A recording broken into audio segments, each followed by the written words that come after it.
Good evening, folks, and welcome back to Let's Talk Radio. This is Robert Vaughn with our co-hosts, Verl Majid and Mike Shomo.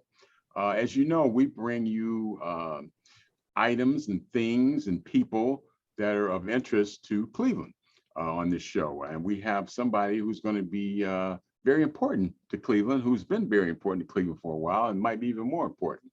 Our special guest today is Councilman Kelley, who, unless you've been out of town for 6 months, is running for mayor of the city of Cleveland. Kevin is a longtime resident of the city of Cleveland. I think he lived here all his life. He met his wife and married her. He has 2 daughters or 3? 5. Oh my God. 5. Okay. Okay. Yeah, there's a big difference between 2 and 5. Oh, I tell you, 4 and 5 is a big difference. It's yeah. But Kevin's career of service began when he was a social worker, and he attended night school, earned his law degree. In 2005, he was elected to Cleveland City Council to represent Ward 13, including Old Brooklyn and part of the Stockyard neighborhoods. In 2014, he was elected unanimously to serve as council president. And council president is a very important position, the way Cleveland government is set up, because a council president kind of decides the agenda and where the money gets spent. So it's a good training ground for mayor, I guess. You know, it's so. Yeah. So without further hesitation, we're going to go around. We have a couple questions for you, and we want people to get to know you. So, you know, if I've heard the name and I don't know who you are, just tell us briefly, who is Kevin Kelley, and why do you want to run for mayor now? Thank you, Robert. Let me, I appreciate that opportunity, because the way I do government doesn't necessarily, I think it's good government, but it's not necessarily good politics. I was raised a certain way where if you do good work, you don't talk about it. You let your work speak for itself. And that is a good life motto to live by, but it's not a good political motto. So I don't, talk about things that I've done or inflate claims that I would like to make. I try to be just straightforward and honest, and I try to let my work speak for itself. But again, that has resulted in the fact that even though I'm council president, there's still a lot of people that don't quite know me. And now that I'm on the mayoral trail, I need people to know me. So, I just kind of want people to know that I grew up like many Clevelanders did. I grew up in a single parent household. My father died when I was young. My father was transferred around when I was young. I was in Chicago when he died. My family from Cleveland came and packed us up and moved us home. And, I've been here since then. And, moving forward, I went to school. When I graduated from college, I entered a program called Jesuit Volunteer Corps, and it was like AmeriCorps, domestic Peace Corps type of thing. And I did a year of volunteer work, and I worked at the West Side Catholic Center. And there I did basic meals, men's clothing program, and I helped with the women's shelter to the extent that obviously I wasn't, I didn't interact, but I just helped with meals and preparation and everything. So from there, I thought I might go back to, what some would consider a more normal life.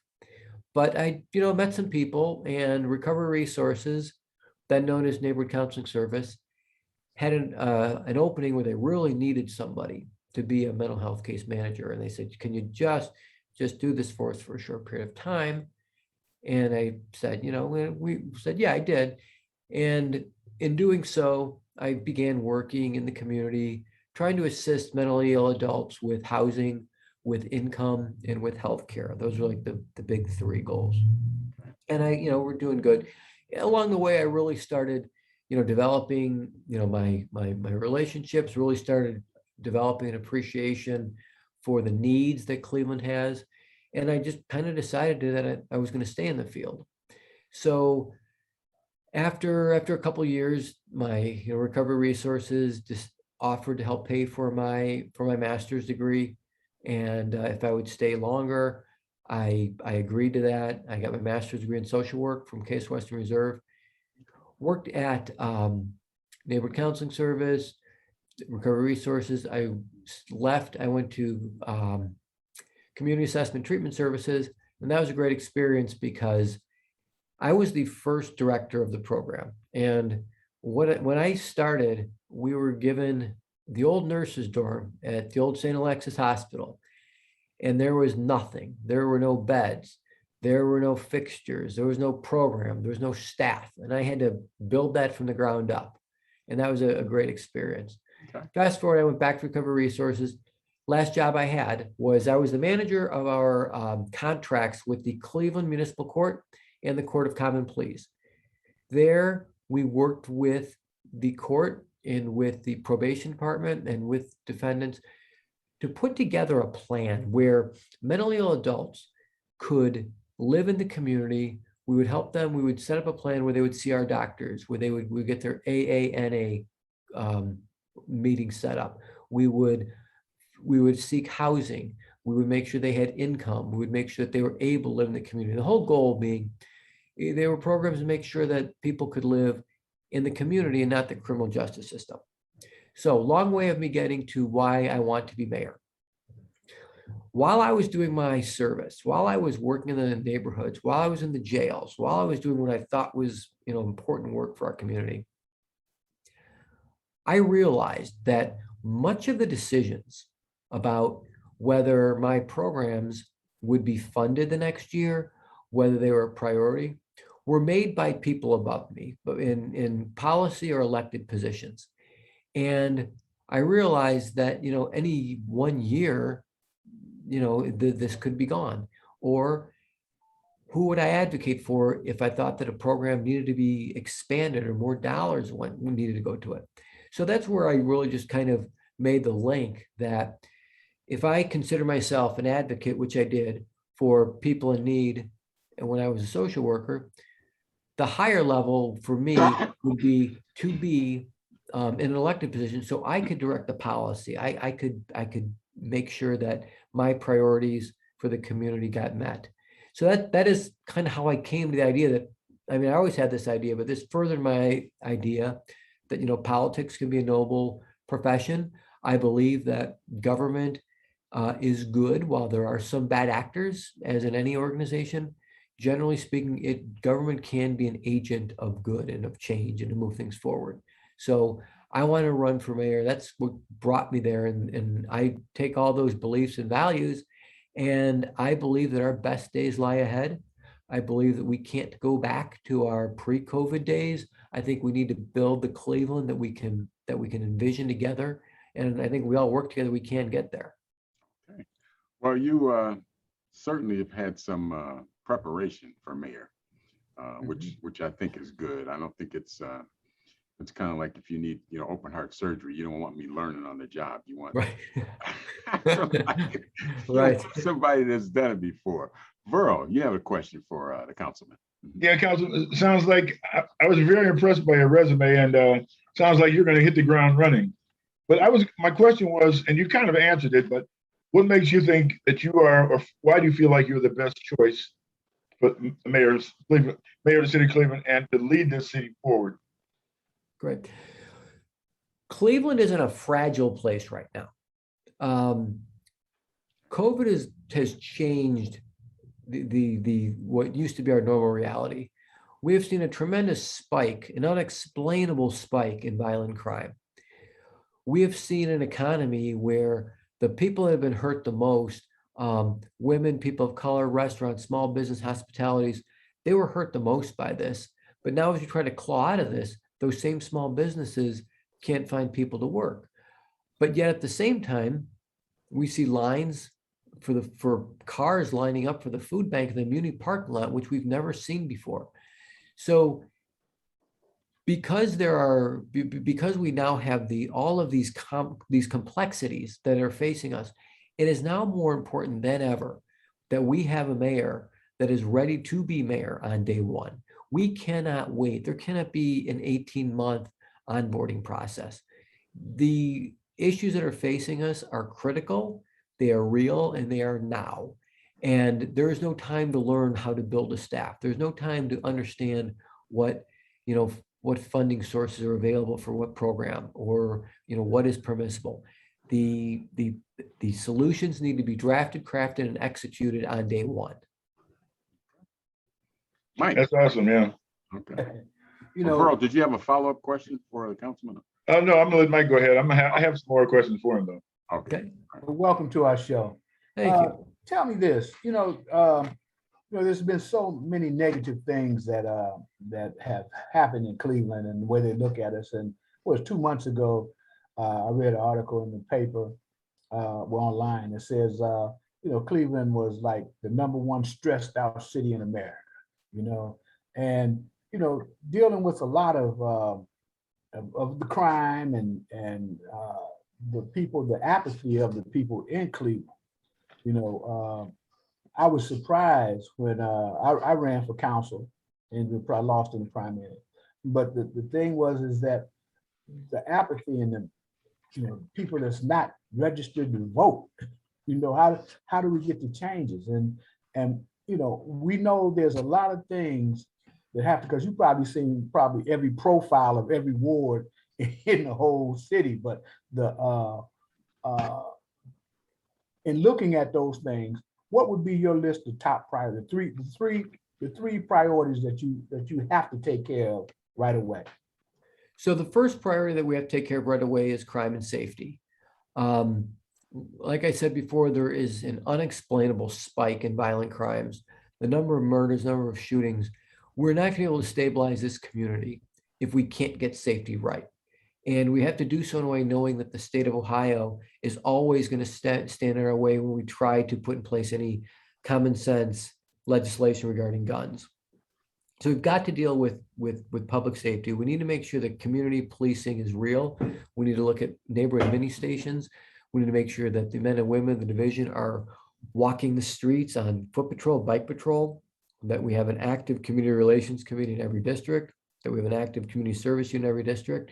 But we just have to make sure that we're building trust between the community and the police at every stop so that we can really try to figure out and solve this spike in violent crime that we have.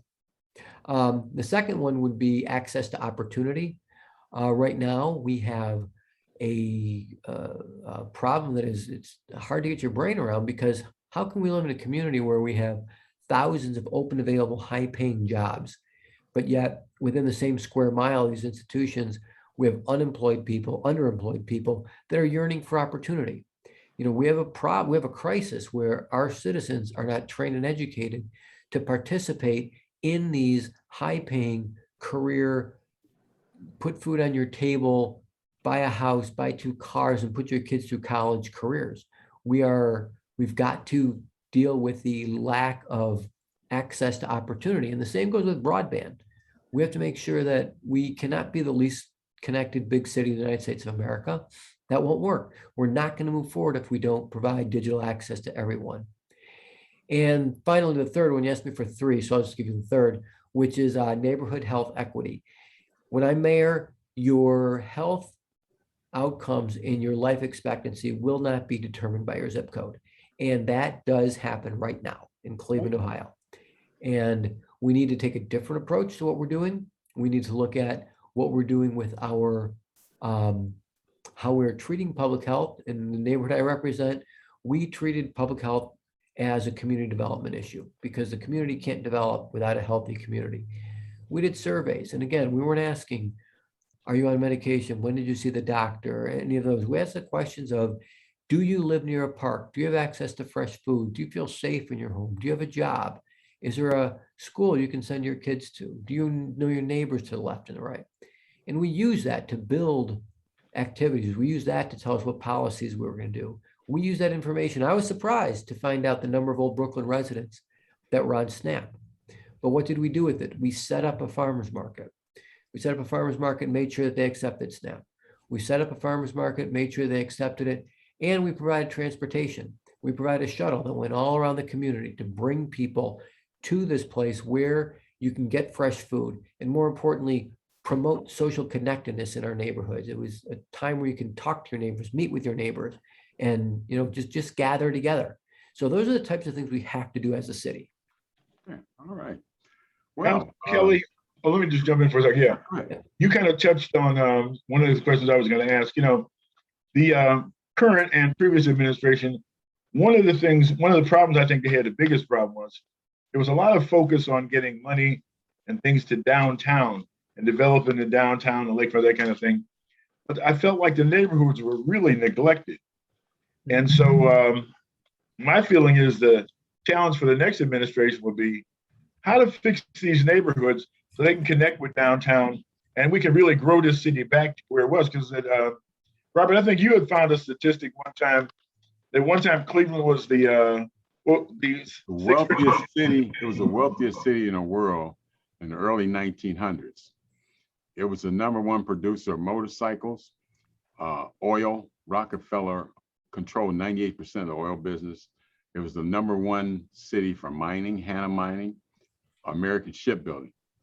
We were the richest city in the world in the early 1900s. In fact, it's crazy to think about it. I mean, it's all about the attitude. In 2008, I drew up a plan called Proposal 360, and it was endorsed by even Mayor Jackson. It was endorsed by Stephanie Tubbs Jones, Zach Reed. A lot of people endorsed it, and they had a guy who they called the regional planner, right? The regional planner.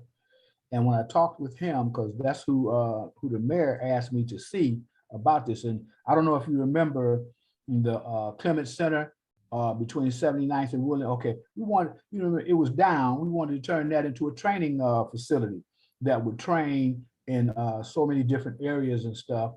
6 weeks course, 10 weeks course, stuff like that, that would give people access to jobs immediately. Like work. I had people that had gone through, because I was a training developer at Whitehaven. I know you was with Cats, so you know where Whitehaven is. Yeah. I was the vocational director for them, and I was developing programs and training programs. So we wanted to get a whole facility that everybody could enjoy. But instead, that's when they made the decision not to train the people, to give them good jobs. Because you figure like this, especially say in housekeeping, which I had been in for 50 years. You have Sherman Williams. You have a lot of you have the $2 billion project for the airport, and these people, with the jobs there, if people are trained for the job, to go right in the job and make it successful right away, but they chose to develop the downtown. So let me circle back to a couple things, because you said a lot. I want to hit most of it, but I want to start with. I say a lot. No, I just want to make sure I hit it all. Okay. But I do want to just make one comment that I was the first mental health worker at Whitehaven when it first opened at the old YMCA on 32nd and Franklin. Way back in the day, I was there, but I was there as a contract worker for neighborhood counseling service. But no, that's a great program, and I go to their to the Cleveland Public Theater event that they have every year, which is around Christmas time. Yeah, which is just fantastic. So to the question, development in neighborhoods. Every neighborhood needs to count. Every neighborhood needs investment. And what we need to do is really look at what tools are available to encourage investment. Now, we are living in since the times that you referenced, when Cleveland was the wealthiest city on the planet, a lot has happened. And two things that I want to focus on, and then I want to talk about the solution. But when we had decades ago, when we had redlining, that decimated our neighborhoods. We still have. Well, that was going to be part two of that. Okay. Is that while they may have technically, the banks and the financial institutions, technically, maybe they can't get caught with an actual map and a red line. The blight had already happened. The disinvestment, the devaluing of certain neighborhoods had already happened. So then they had this convenient excuse that, well, now we can't invest in these neighborhoods because the appraisals don't work, or there's a credit problem. Okay, so fast forward, so that's an ongoing legacy. Fast forward to the 2000s. That's when we had these predatory lenders going into these same neighborhoods, making bad loans, and then taking these loans, bundling them up and selling them on Wall Street as mortgage-backed securities, and then walking away. And then people walked away. And that caused more blight and abandonment in our neighborhoods. So that is really terrible. And unfortunately, though, we can't change it. So what we need to do is, like, what do we do moving forward? Now, I blame, and I try to just be an adult about it because I'm not going to rewrite history, but it bothers me when other people create problems that the city has to solve. But that being said, we do. Here, there's two main tools that need to be used to put development in every neighborhood in the city of Cleveland. The Neighborhood Transformation Program was a program that council approved with a $25 million bond. Then we leveraged with banks to get another $67 million. The Glen Village project on 105th and Ashbury is an outstanding example of how every neighborhood can succeed. And the thing that we should realize about that is that this beautiful property, this beautiful project, it's got a nice deck to sit on. It's got residential, it's got retail, it's everything that in a community center. Well, the question, or the thing to keep our eyes on, are everything that planners look for: traffic counts, average income, purchasing power. That was all there. Why is it that the public sector had to come up with the financing tool to give them the comfort? I don't know, but we did. So that being said, the way that we leverage dollars to make Glen Village a reality is going to be the same approach we use on Buckeye. It's going to be the same approach we use at Clark Metro. And we can expand on that, because what that has done is it's given the private sector, hopefully, some confidence that every neighborhood is a good investment. For housing purposes, there's an initiative that I put the first, as council president, put the first $1 million into, the Middle Neighborhoods Initiative, where Cleveland neighborhoods that are struggling and somebody wants to purchase a home, somebody wants to invest. What this will do is it covers two things. This loan loss reserve fund will cover a gap in the appraisal of the property and a gap in the ability to put the full 20% down. So if a buyer who otherwise wants to purchase and is shut out for those two reasons, this loan loss reserve fund will cover those gaps and make it so that they are able to go to make this purchase in the homes, be a part of the neighborhood. Baltimore's got a similar product, and in 4 years of existence, it's only been hit one time because the buyers are people that we should have believed in the first place. And that's the whole thing. We've got to get people to believe in the people that want to invest in our neighborhoods, not just the downtown neighborhood, every neighborhood in the city of Cleveland. And to me, those are the best tools that we can use to get there. Okay, great. Now, I like what you were just saying. And, it's a shame that the banks will let people put their money in, but then won't let them, pull money out. And it's a shame when somebody's paying a rental, paying like $700-800 a month rent, when that could easily be a regular mortgage payment, and they could be building some equity, and then they'd have more invested into that neighborhood and the city. Right. Absolutely. But do you know what Akron is doing? What they're doing is, I talked to Marco Somerville a couple of weeks ago, and he said, they're running a pilot program where they say there's a house and then you got a vacant lot on each side, that they would build a house next door. Then that person that's in that house, move them into the other house and then build two more houses. Huh.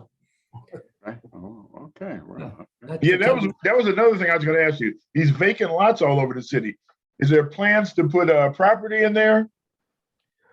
For some of them, that's why these types of loan products are so important, because we could put houses there, but we need to make sure that somebody's gonna be able to buy it and get a loan to buy it.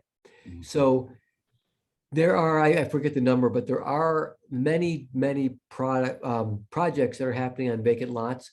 But we need to make sure that every neighborhood is getting the same benefit from the lot program. Let I guess every few years, I think in a city, or every 80 or 90 years, the housing stock turns over.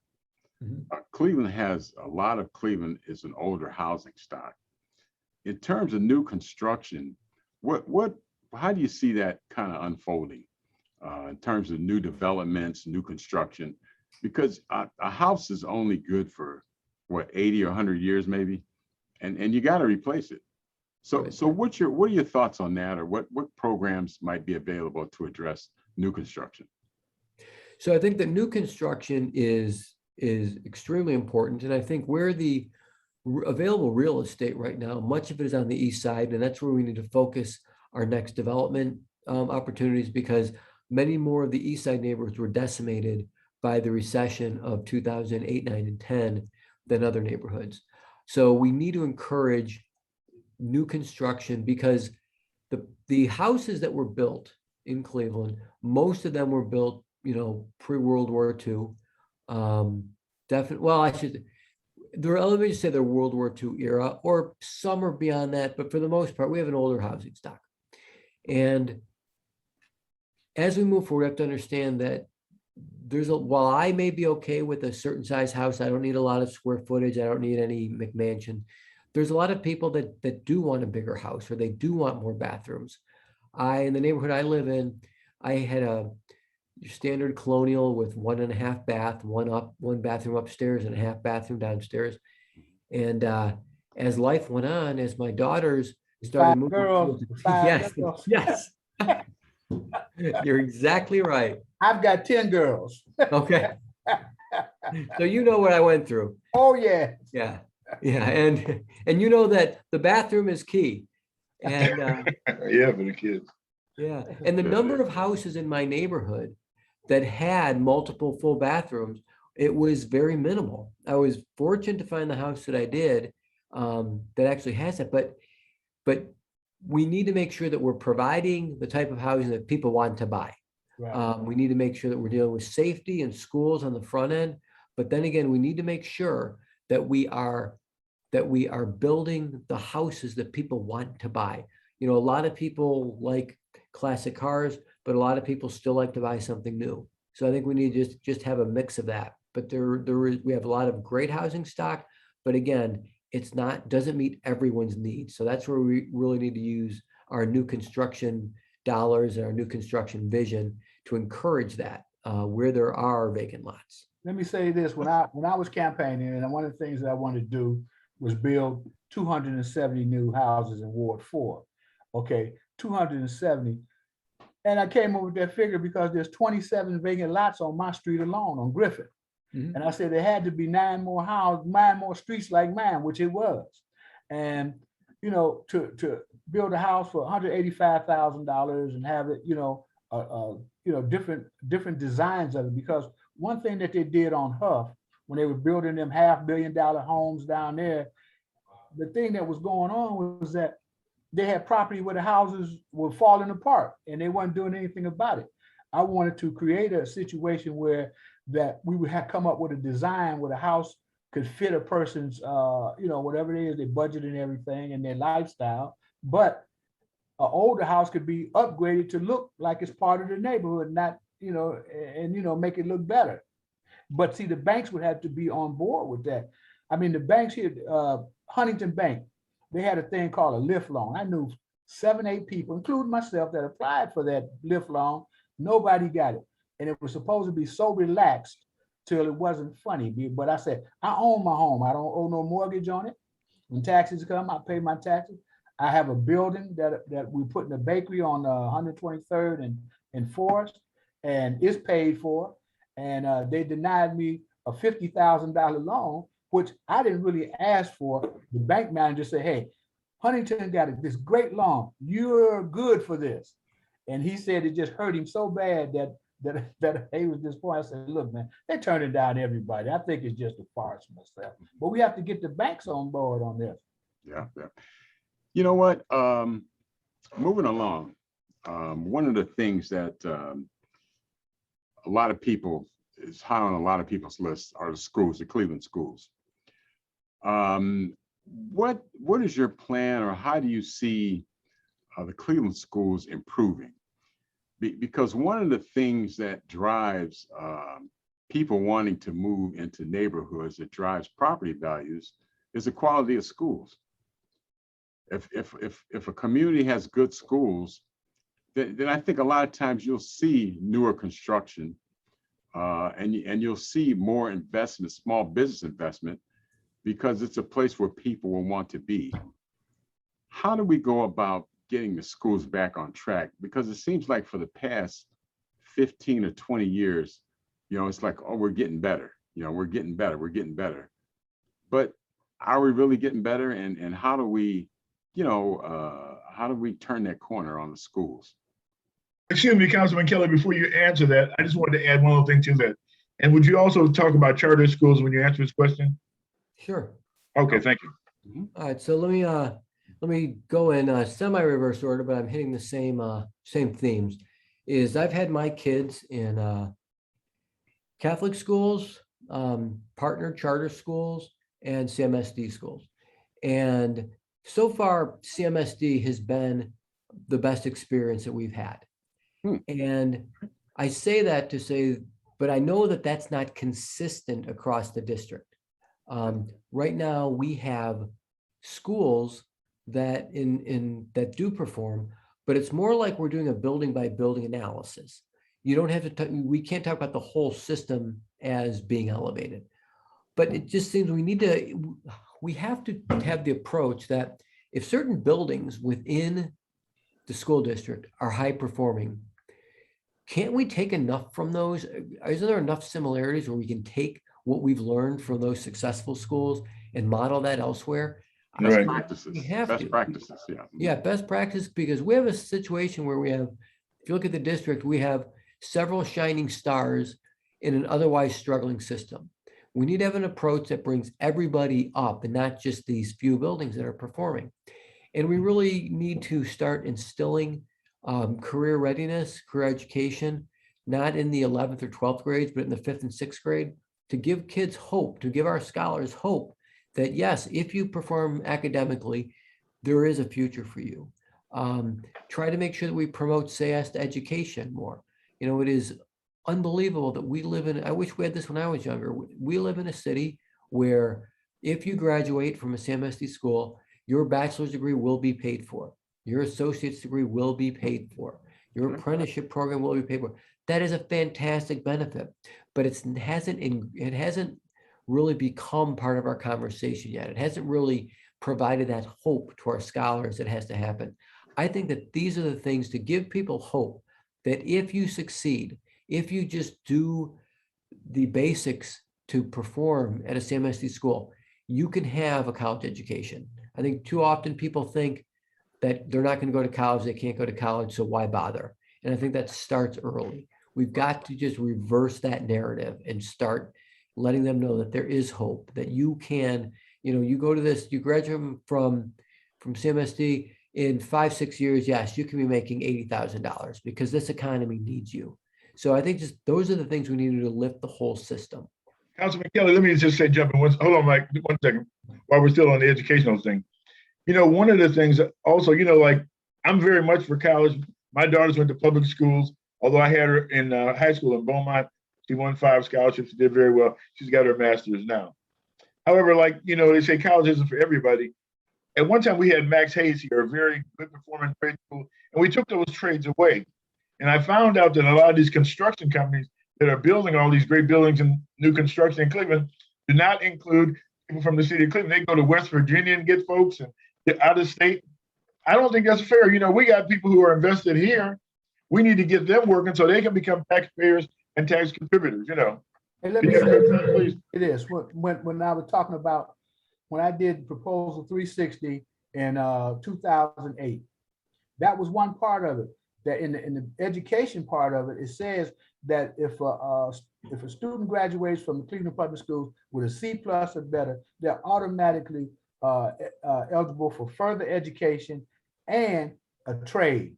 To have, that's the whole thing about the training facility, to have something that these children that's coming out of here, to give them a future, that they would have a trade, they'd have something that they can take with them and grow on from there. All right, so this is going to be a job one top priority for me, everything that you just described. Not every person wants to go to college. Right. Not every person needs to go to college. When I tell people, I like to ask groups of people when we're doing this, has anybody tried to get an electrician lately or a plumber? Right. You better bring a lunch. Yeah, they're not just sitting around. And if they're a member of the skilled trades, the local 38s of the world, the local 120s, Union. The unions. I don't know anybody that is a tradesman that's making less than, I think, $90,000 is the lowest I've heard. So there are career paths that don't have to include college. But right now, what we need to do is focus on the idea that there's a full portfolio of opportunities waiting for kids. If they want to go to college and they think they're college material, we got that. If they want to go to get an associate's degree, we got that. If they want a skilled manufacturing, Tri-C, we got that. Right. Apprenticeship program, check. We need to do better with career education. The Max Hayes, the new Max Hayes that opened up on Walworth is doing fine, but there's such a demand for it. We need to have at least one more Max Hayes type school in the city of Cleveland. And we just have to focus on we have to train people for the jobs that are available. Many of those are trades. Many of those are, like I say, it's a full portfolio. No sense me listing the categories. I got a question for everybody. Has anybody ever gone over the bridge of 77 on West 25th and watched all the people that are coming from Avon Lake, Bay Village, coming into Cleveland to work? While our neighbors, you don't hear that roar of people starting their car up in the morning going to work. I mean, we need Clevelanders to have jobs for them, for the economy, and we have to take a stake in it, because number one, and this is so simple, is that we have all these beer and wine stores on the corner. Y'all know that, okay? And you go in there. One day I was walking down the street. Couldn't find an ink pen in the house nowhere. Went down the street. I had a beer and wine store. Okay, went to buy an ink pen. I said, give me a tab or two. How come they don't have school supplies in these schools and in these stores? These stores, you walk in, and that's just a kind of an insult to the community. And a lot of people say, "Oh, you off on something crazy?" No, because you come in our neighborhood to sell beer and wine, but you can't keep school supplies for our kids that need them. They don't spoil. Right. Yeah. Well, you said a mouthful there, Mike. I think it is. You can see a block. I was riding through Ward 4 the other day, and there was a lot of blocks where there used to be businesses, and you have like 2 beer and wine stores for a whole block. And I think that is an issue. And as far as people coming in from Avon, in the suburbs, I think that all begins with education. And I think because we came along at a time when we got a good education in high school. I know my first 2 years in Michigan State was just a repeat of what I got in high school. So I think, and I wonder sometimes if kids still get that type of education, so, and I think, the jobs today require a much higher level of education. And even if you're a pipe fitter, if you're a plumber, there's still, it's a lot more sophisticated than it used to be. It's more than just pipe fitting. Yeah, just because of technology. Exactly. Yeah, because of technology. So you're going to be required to learn some electronics, some computer programming and various other things. Robert, let me say this too. We talked about education, Councilman Kelley, and the need for it. And one of the things I think, the city does need a lot of leadership, but with regard to education, we need more mentorship, because like a lot of kids coming from single parent households or absentee parents, or they live with relatives or grandparents or something. We need like a core of people that these kids can come to with their problems before they get stressed out and turn to drugs or crime or gang or something like that, and just steer them all the way till they get to the door of the college or wherever they're going to go, or trade school. Could you say something on that, please? So if you look at again, we've got to just look at the portfolio of opportunities, the trade schools, and what are the jobs now, and what are the jobs, and what are we training kids for? We can't be failing kids from K to 12 and then think that we can put a program in place and it's going to get them ready for a job. It's not going to get them ready for a trade job. Trade jobs now are complicated. They are skilled. They are, you've got to have a depth of knowledge and technology. This is not the manufacturing plants of old. We've got to focus on what industry needs and what our workforce, our young scholars need to fill those jobs. There is no shortage of opportunity.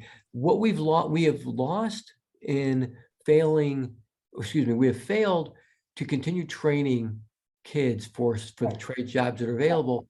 But we've also have to have some more conversations, and it's almost like how do we better educate people about the importance of these jobs? There's a lot of times people will talk about all the jobs in manufacturing that are available, and they think that we need more people in manufacturing, but not their kids. And it's like, well, no. If you have a child that is very success oriented, this is a career for them. The trades are a career for them. You can save that money that you didn't spend in college, go through an apprenticeship program. You're going to be making a ton of money while your peers are still paying money to a college, and you can start building that. I just think we can't stress enough the problem, the need that we are not training our citizens, our students for the jobs that are currently available. That's got to be our focus. We can't wait till after 12th grade. We've tried that, it's failed. We can't think a program's going to fix this. We've tried that, it's failed. This to me is the fundamental weakness in our economy. This is that unstable part of the foundation, is just this notion of workforce, skills gap, and who are we training for these jobs? We are a manufacturing hub. Hub's not the right word. We have a strong manufacturing economy in Cleveland, Ohio, a skilled manufacturing economy. But it's not going to continue to be a skilled manufacturing economy if we can't find people to do the jobs. That just has to be an absolute focus of the next mayor, of our entire community, if we're going to succeed. We can't fail at this and think that we're still going to continue to grow. Right. One of the things we want to talk about before we run out of time is safety, the police department, law enforcement, because I talked with a mutual friend of ours in South Africa that's from Cleveland, and he hit me up on WhatsApp, and he said, you got time to talk? I said, sure. He said, I was going to come back to Cleveland. He said, but I'm not sure, man. He said, is it true the mayor's grandson got killed? Ooh. I said, you're in South Africa. How'd you hear about that? I guess apparently that's news all over the world. And he says crime is really out of control there. I said, well, I guess it depends on where you go, but we have a problem. We have I don't know if it's a law enforcement problem, if it's a social work problem, but this is where I think one of the main areas where we need some leadership, because until we solve this, nobody's going to want to move in the neighborhood. Exactly. You call the cops and they come the next morning. Walk down the street or anything, yeah. Yeah, walk down the street, and I hate to say it, but one of the things about that whole defund the police mentality, and they're going through this in New York now, is that the cops don't want to come.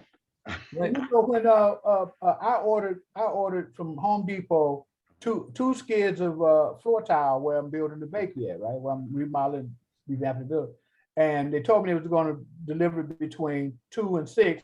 They delivered 11 o'clock. So I was just happy to come around to check on the building, and one skid is gone, So the lady has it on her ring where the guy come across the street with his trash can, with the Cleveland police trash, or the Cleveland city of Cleveland trash can, puts the tile in there. You can see him go back over to there, load up his car, come back, get some more.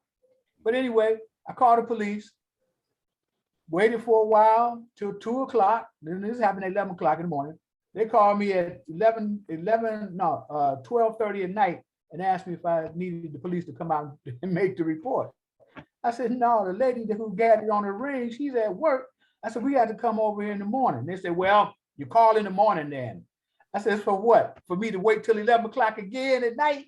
Yeah. And they just didn't feel. Yeah. But, like Akron's looking into it, and I hear that part of Cleveland's doing about, civilians taking, non-threatening or non-emergency, reports and stuff, and, letting the police go free to do other things, serious crimes and stuff. So we have to do better, because the police really now, they're not stopping crime, they just become just report takers, just we'll file a report, we'll come here, and then they're looking for the citizens to solve the problem. But they don't even go back to McGruff. Y'all remember McGruff, the crime stopping dog? I will say this though. Let's try to prevent the crimes. Yeah, Councilman, before you respond, we'll say this.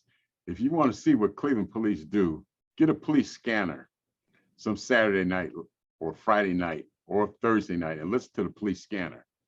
And I mean, they go from one call to the other. They go from shooting to a drug deal gone bad, to domestic violence, to a burglary in process. I mean, and they are just, I listened to it last Saturday and I was stressed out just listening to the scanner. So you can imagine that the cops on the street, they got their hands full. And I don't know if we need better police, better leadership, a better system or what. Maybe you could speak to that. We got to focus on where the crime is. One thing I was thinking that the city could do, Councilman Kelley, if you become mayor, stop every car that does not have proper identification, license plate, where it is, because I feel like whoever the criminals are, they don't want their car identified. They want to maintain that reign of terror. So if you can't identify that car, if the license plate is out or it's improper display, that should immediately be stopped and checked out in every way possible, Police don't want to lose their life. That's why they don't, sometimes they just let things go because they don't want to. Maybe that's not the job for them, But maybe, people complain so much about stop and frisk. But and Mike Verl, I remember the time in Times Square, man, when you couldn't go down there because you'd get shot. Yeah. No, that's one of the safest places on the planet because of stop and frisk. But see, there's, people you have to go through something to get to somewhere. Or Robert, it's a big job, so we may have to take drastic measures to bring us back. The councilman wants to address the thing. I'm sorry, go ahead. See, sometimes, Councilman, we'll be on the show by ourselves and kind of forget people. Little banter, yeah. Go ahead. Okay, so let's just start with a very basic notion that crime and safety are the most important, those are the most important issues in every neighborhood in the city of Cleveland, in every community, north, south, east, west. That is what matters. The spike in violent crimes that we are experiencing, the spike in gun violence is unexplainable, but it's got to be explained and it's got to be solved.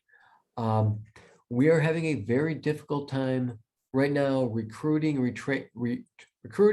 and retaining qualified officers. We've got to take a look at what's going on right there. We need to train our officers, give them the tools that they need to succeed at this job. Make sure that they're properly trained, have all the equipment. But again, let's look at the notion of, when there's a national issue with police right now. There's a national mood against police. Right. And that's kind of putting a chilling effect on our ability to recruit. But what I'm also seeing is that we're losing too many officers to other jurisdictions. They pay more.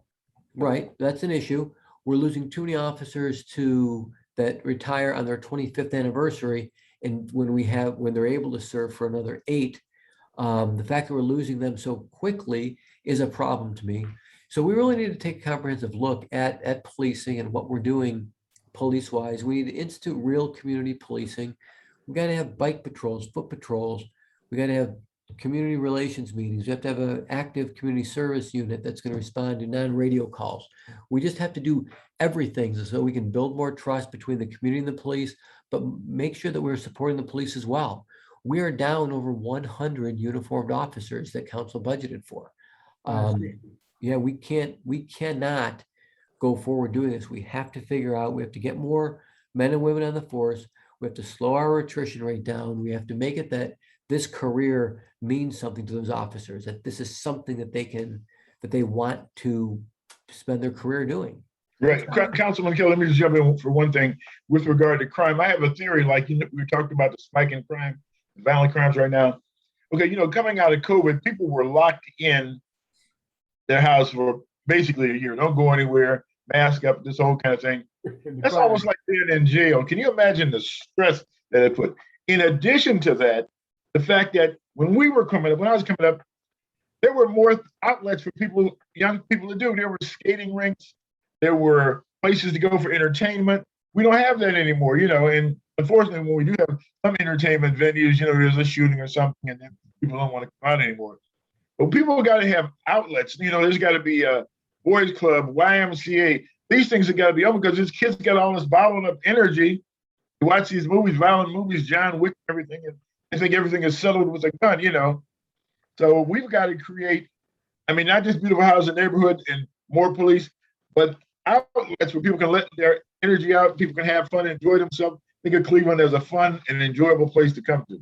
And let me say this, bro. And see, the thing is, a lot of people haven't looked at this, and they don't know. A lot of these killings are retaliation. It's a gang war going on, and nobody's looked at it like that. They won't say it, but it's a gang war going on in Cleveland.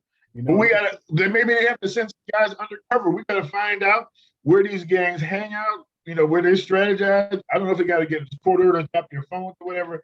But we got stop. We may have to bring the National Guard on the street, but we got to have safe streets. But you got to let the cops do their job, man. You got to get some badass cops and let them do their job. Well, that's what I'm saying. How do you feel about the police force in the precincts to actually to mirror the demographics of the neighborhood? What do you feel about that? I think it's extremely important that we recruit and retain a diverse division of police that reflects the neighborhoods, and not just in personnel, but in the strategy that we use to police. We are really just stuck with the idea that right now it is hard to recruit qualified candidates to be police officers, and it is more difficult to recruit minority candidates to take the test and that want to be police officers. It's a big challenge that we're facing. We've made some strides, but we're nowhere near where we need to be. Well, you have to do it like the service did. They, remember the service went through that. So what did? They brought ROTC into the schools. Yeah, and we have a safety track program at Martin Luther King. It just hasn't worked. It just has not given us enough graduates to make it so it's something that works for the city. Yeah, unfortunately, the police are looked at as the bad guys, and everybody needs the police. We need community. We got to have them. Absolutely. But what about this program? Bad guys until you need them, huh? Didn't they? They had this program now. I think they said 175. I was just looking at the news this couple of days ago for the teaching the police how to de-escalate. That's the biggest. It's 175 police forces around the country that have just signed on to this, where they're teaching the police officers how de-escalation tactics to to cool all this down. Yeah, de-escalation training and crisis intervention training are part of the consent decree, and it's steps that we've taken. We already have a lot of that in place right now, but I absolutely think that we really have to start talking about de-escalation and what is the right technique, what's the proper way that we kind of dial down the temperature, between communities before it escalates into violence. Right. We were coming up. The police had to shoot in the air first once, give you a warning shot, and then they had to shoot like your arm or your leg or something. It wasn't center mass like it's now. It wasn't in the head or nothing like that. So, we back then though, criminals didn't have AR-15s and AK-47, right. Glock 9, Right. They maybe had a 38 and a shotgun, I'm talking about I think it's different. The people running away, or person got a knife in their hand or something like that, to kill them. You just execute them right there. That's the type of stuff I'm talking about. Well, these are the challenges. This is why we need a mayor with the 20 years training. Exactly. We need a mayor that's been out there for 20 years training for this job, and I think it's it's very important. And I agree with you, Councilman. I think we're at a very delicate stage in Cleveland. I think we could go either way, and I don't think it's the time to be doing. This is my personal opinion. I think we need, we don't need on-the-job training. I think we Right. need someone who's, who's been down that road, who's been around. Cleveland is it's a distinct city. It's different than any other city I've been in. The way it works, the way the politics work, the relationship between the police and the mayor and the council, and things can work. It's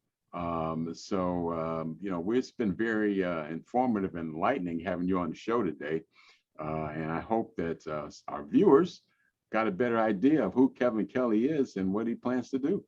You have any final thoughts you'd like to share with us? And Yeah, well, first of all, I want to thank you for having me on. And I think that it's just important, as we started out, that people get to know me and know who I am and know where my heart is. But I would also just like to say that I'd like to just kind of leave you with a thought that with all the challenges that we talked about over the past hour, I absolutely believe that our best days lie ahead of us. I absolutely believe that there are solutions to these problems. It's just gonna be a matter of all of us doing the hard work of working together and getting it done. We right. gotta be Good to together. hear We you. have to be together. Yep. Verl, you got any closing thoughts?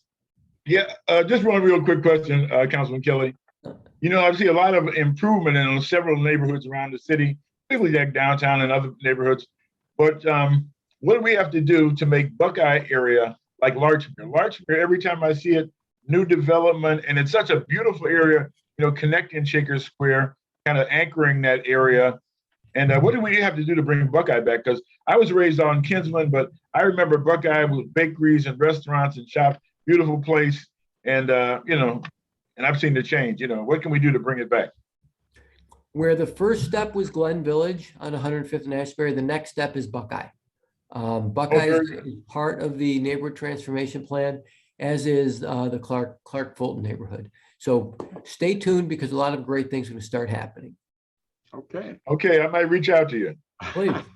Well, the only thing that we ask is we reserve the right to have you back at some point in the I future, accept. because I think people like to hear from our leaders. Absolutely. And they deserve to, and they should. Right. Okay. Mike, closing thought? Well, thanks, Kathy. We appreciate you coming, and don't worry about the little mishaps in the beginning. Thank you. Okay. Well, this is our show for today. We certainly appreciate your time, and unfortunately ours is up. But this is Kevin Kelley. Kevin is a candidate for mayor.